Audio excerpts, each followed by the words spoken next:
When we're with somebody that we really like, there's that innate desire that we want them to feel special, right? We want them to feel how we feel about them, that they're special to us.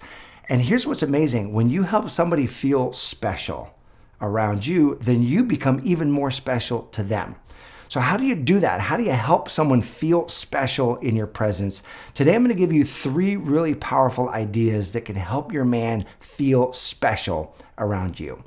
The first and probably biggest way that you can help him feel special, and this is early on in the dating process, is to be selective. Listen to me. One of a man's biggest fears is to simply be selected or chosen because he's the next batter up. Batter up. He comes in, you're like, okay, you're in. And he's like, wait, am I just next in this line? He wants to feel special. I know it might seem not obvious to many people, but men want to be chosen too. We want to be chosen for who we are. We want to be chosen for what we bring to the table. We want to be chosen for the uniqueness that we are. So how do you do that? Well, it all starts with being selective. And one way that you can be selective early on in the dating process is with the language that you use. Here's an easy thing that you can say on date number 1 when you're with a guy. You can say, I am looking for something special. I'm looking for a committed relationship, but it takes a really special guy to win my heart. Boom. That's amazing because you're sharing what you want, but you're also sharing your standard that you're not just going to settle for the next guy up. Another variation of this is you can say, ultimately I want a committed relationship, but I like to take things really slow to make sure that it's the right guy for me. And so that's great because it shows you're being selective. You're not just latching on. So many people when they're dating, the experience is an intimate relationship.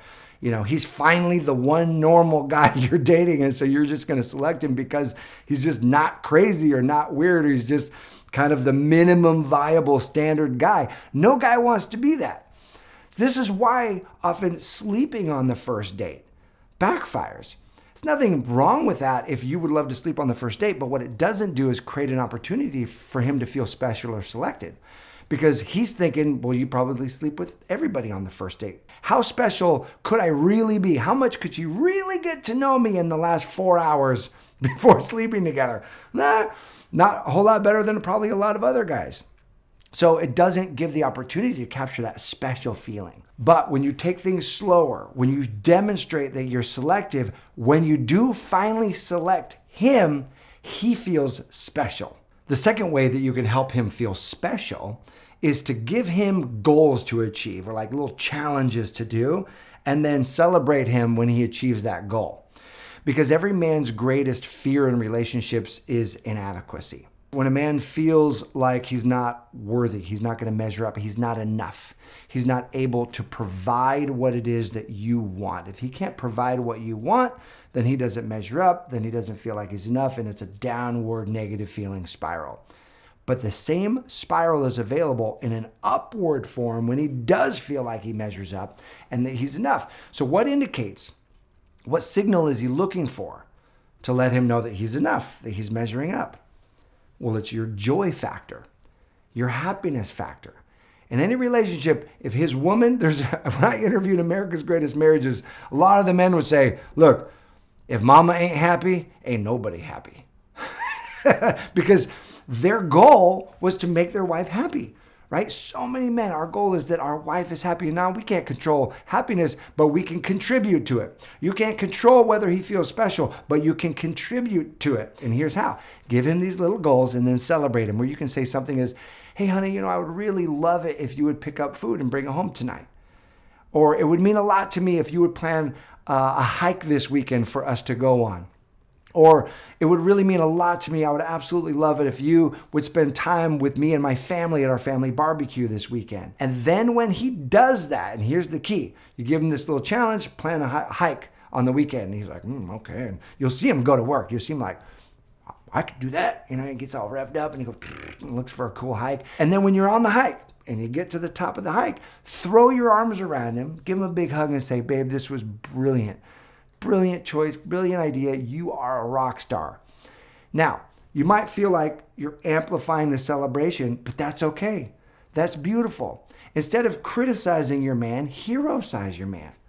Help him feel amazing, and he'll be like, yeah, thank you. He will love it. And what you'll find is he will be leaning in, looking for opportunities to serve you in that relationship. If when you ask for something that you would love, that when he delivers it, you celebrate and acknowledge the great work, the great job that he's done for you. It's going to create this beautiful feeling of how special this relationship is in his life. And the third move that you can make to help him feel special, and this is so powerful, is to join him in his world. And what this means is your man has hobbies, your man has passions, your man has love, right? So it might be that he loves sports and he has his favorite sporting team, or it might be that he loves a particular video game, he loves gaming in this particular way, or it might be that he loves a certain band, he loves this kind of music. And even if you don't know about that particular sporting event, or you don't know about that game, or you don't know about that band, if you take time to learn, you take time to say, hey, I want to learn about this, and you actually become familiar with what he loves, and then you join him in that world, you're going to blow his mind. I had this experience where I'm off doing a work trip. I'm doing this big event in Dallas, Texas, and my wife calls me on the phone, and it's Saturday, and she's like, hey, how's it going? I'm like, hey, it's going great. And she's like, are you watching the Steeler game? And I'm like, because I'm a big Pittsburgh Steelers fan. And I was like, and the truth be told, I didn't even know the game was on because I was doing work stuff. I was like, no, the game's already on. And so I flipped on the TV. I'm like, wait a minute, how do you know the game is on? She's like, I'm watching the game because I thought you would be watching the game. And I was like, what? And she sent me a picture, and she was in her little cute little Steelers shirt looking all sexy. And I'm like, it blew my mind. I was like, holy moly, here is my woman, doesn't like football that much, and is learning about the game because she knows I love it, because she knows it matters to me. And when she makes something matter to her that matters to me, she becomes special to me because I know she's joining me in my world. So look for ways that you can join your man in his world, and that will absolutely create a special moment between the two of you. So every one of these ideas are going to help your man feel special in the relationship. And what I would love to hear is from you. What have you found really works to helping your man feel special? Go ahead and post those ideas in the comment section below. I appreciate you. Here's to your amazing love life. Thanks for watching. I'll see you soon.